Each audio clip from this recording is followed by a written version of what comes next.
आग भला गम से फिर क्यों नम होती है, पल में हवाएं पूरब से पश्चिम होती हैं। नमस्कार, मैं विजयलक्ष्मी गुप्ता आप सभी भावी मुख्य सेविका बहनों का अपने चैनल पर स्वागत करती हूं और उम्मीद करती हूं कि सभी स्वस्थ होंगे और मस्त होंगे।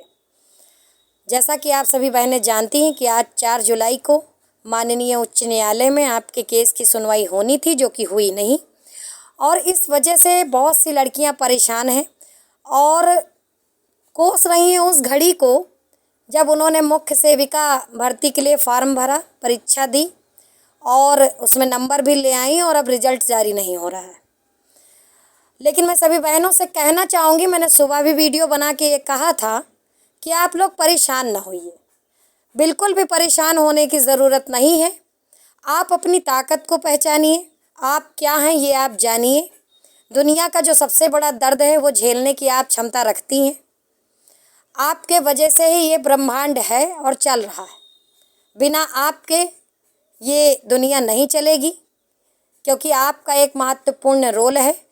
तो इसके लिए सबसे पहले आपको अपनी ताकत को पहचानना होगा।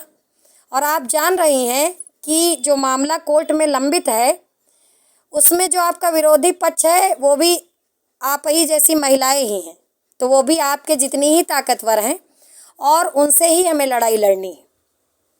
क्योंकि बात यहाँ पर न्याय की है कि न्याय मिलना चाहिए, तो न्याय के लिए वो भी लड़ रही हैं, न्याय के लिए हम भी लड़ रहे हैं। 4 जुलाई को कोर्ट में क्या हुआ ये सभी जानना चाहते हैं। हालांकि सबको पता है कि कोर्ट में कुछ भी नहीं हुआ है, जो सोचा गया था वैसा तो बिल्कुल भी कुछ नहीं हुआ है, क्योंकि अगली डेट ही मिली है और डेट जो मिली है वो मिली है 19 जुलाई। बहुत ही दुखद बात यह है कि इस मुख्य सेविका भर्ती के केस में जिन लोगों को गंभीर होना चाहिए, जिन लोगों को इस भर्ती को पूरा कराना है, वो लोग ही कोर्ट से नदारत रहते हैं। माननीय सरकारी अधिवक्ता जी भी वहाँ पर नहीं उपस्थित थे और जो हमारी विरोधी पक्ष के जो पक्षकार वकील हैं वो भी वहाँ पर नहीं थे।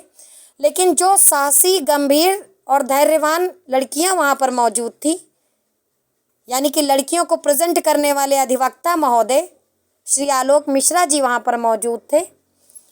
तो वो क्या करेंगे आप बताइए। जब हम लोग इंटरवेंशन फाइल के माध्यम से वहाँ पर पहुँचे हैं, अपनी बात को रखना चाहते हैं, लेकिन जो मेन लोग हैं जिनका केस है वही लोग वहाँ पर नहीं हैं।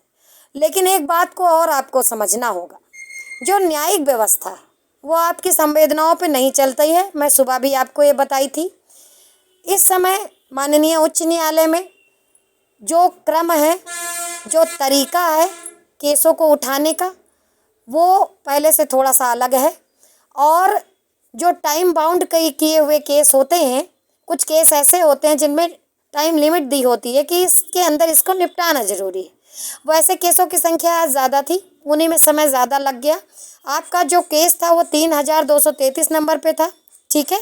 233 नंबर आता, इसके पहले ही उन्होंने जो टाइम बाउंड वाले केस थे उनको उठा लिया और अपने केस को नहीं उठाया, ठीक है। लेकिन इसका मतलब ये नहीं है कि हम हार गए या हमारे साथ की बहनें हार गईं या हम थक गई हैं, हम परेशान हो गई हैं और अब अपनी लड़ाई नहीं लड़ेंगी। हमारी ताकत हमारी बहनें हैं, हमारे पास एक अच्छा मार्गदर्शन है, अच्छे मार्गदर्शक हैं, हमारे पास एक बढ़िया सीनियर वकील हैं जो हमारी बात को रखेंगे अवसर प्राप्त होते ही। और उसी का नतीजा ये है कि जुलाई माह में ही आपकी अगली डेट लग गई, ठीक है। देखिए, आलोचना तो होगी, जो भी कार्य करेगा उसकी आलोचना होगी, जो आगे चल के मोर्चा लेगा उसकी आलोचना होगी, क्योंकि आप जानते हैं कि पत्थर उसी पेड़ पर मारे जाते हैं जिस पर फल लदे होते हैं।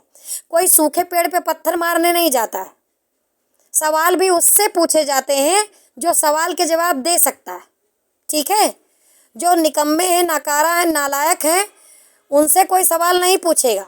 सवाल उन्हीं से पूछा जाएगा जिनको लोग जान लेते हैं कि ये सवाल का जवाब बनेंगे, और नहीं इनके पास जवाब होगा तो जवाब ढूंढ के लाएंगे।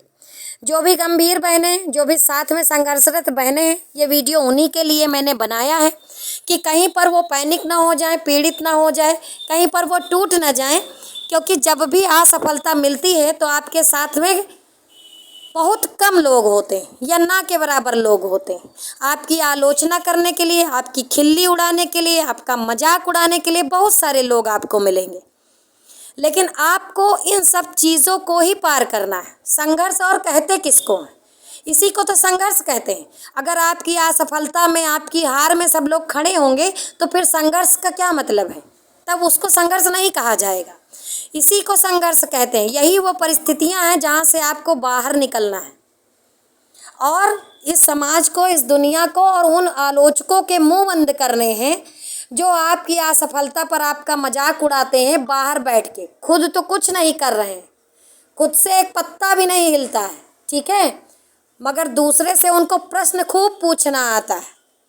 तो प्रश्न पूछने वालों से बेहतर वो लोग होते हैं जो प्रश्नों के जवाब ढूंढने के लिए निकलते हैं। और जब वो प्रश्नों के जवाब ढूंढने निकलते हैं तो बहुत सारे लोग उनका मजाक बनाते हैं, ठीक है। तो हम सभी महिलाएं, जो भी गंभीर महिलाएं हैं, जो भी जुझारू महिलाएं हैं, जो भी अपने हित को ध्यान में रखते हुए लड़ाई लड़ने के लिए आगे आई हैं, उनको 1% भी परेशान होने की ज़रूरत नहीं है, बिल्कुल भी ज़रूरत नहीं है। मैं सबको आश्वस्त करती हूँ और सबको ये उम्मीद दिलाती हूँ कि एक दिन इसी छोटे से चैनल से मैं आके जैसे अभी दहाड़ रही हूँ ऐसे ही दहाड़ के सबको सूचना प्रेषित करूँगी कि हम लोगों ने जीत हासिल कर ली और जीत ज़रूर मिलेगी। अगर हम लोग शिद्दत से किसी के पीछे पड़ जाए ना, तो मैं बता रही हूँ कि एक महिला के अंदर इतनी क्षमता होती है कि वो चाहे तो धूल में मिला दे और वो चाहे तो आपको शीर्ष पे बिठा दे। अपने लक्ष्य की प्राप्ति के लिए हम लोग जो भी संभव प्रयास हैं उन सभी प्रयासों को अपनाएंगे। डेट 19 जुलाई की लगी है और पहले इसको करवाने के लिए प्रयास किया जाएगा। अगर सफलता नहीं मिलती है तो 19 जुलाई तो फिक्स है ही। बाकी जो भी साइड से प्रयास हो सकते हैं वो भी करने के प्रयास किए जाएंगे। हम लोगों को अपनी ताकत पहचाननी होगी, हम क्या हैं ये जानना होगा। किसी की आलोचना से डरना नहीं है, किसी की बातों पे ध्यान नहीं देना है, केवल लक्ष्य पर फोकस रखना है। जो भी बहनें साथ में संघर्ष कर रही हैं मैं उनको बिल्कुल मोटिवेट कर रही हूँ कि बिल्कुल भी 1% परेशान ना होइए। हम सभी एक दूसरे का हाथ पकड़ करके आगे बढ़ती रहेंगी, एक दूसरे का साथ नहीं छोड़ेंगी और जब तक नहीं छोड़ेंगी जब तक अपने लक्ष्य की प्राप्ति नहीं कर लेंगी। अपनी लक्ष्य की प्राप्ति करने के लिए हमसे जो भी बन पड़ेगा हम वो करेंगे और ये जो तमाशबीन लोग हैं वो तमाशा देखते रहेंगे। आपको पता है कि प्रयास मुट्ठी भर लोग ही करते हैं, न्यूज़ बताने में और न्यूज़ को बनाने में, समझ रहे हैं, और उस न्यूज़ के लिए प्रयास करने में, इन सभी बातों में अंतर होता है। इसको आप समझिए, बिल्कुल ना परेशान होइए, 1% भी ना परेशान होइए। एक अच्छे मार्गदर्शक हमारे साथ हैं, एक अच्छे अधिवक्ता हमारे साथ हैं और समय भी हमारा साथ अवश्य देगा, ईश्वर भी हमारा साथ देगा। धन्यवाद।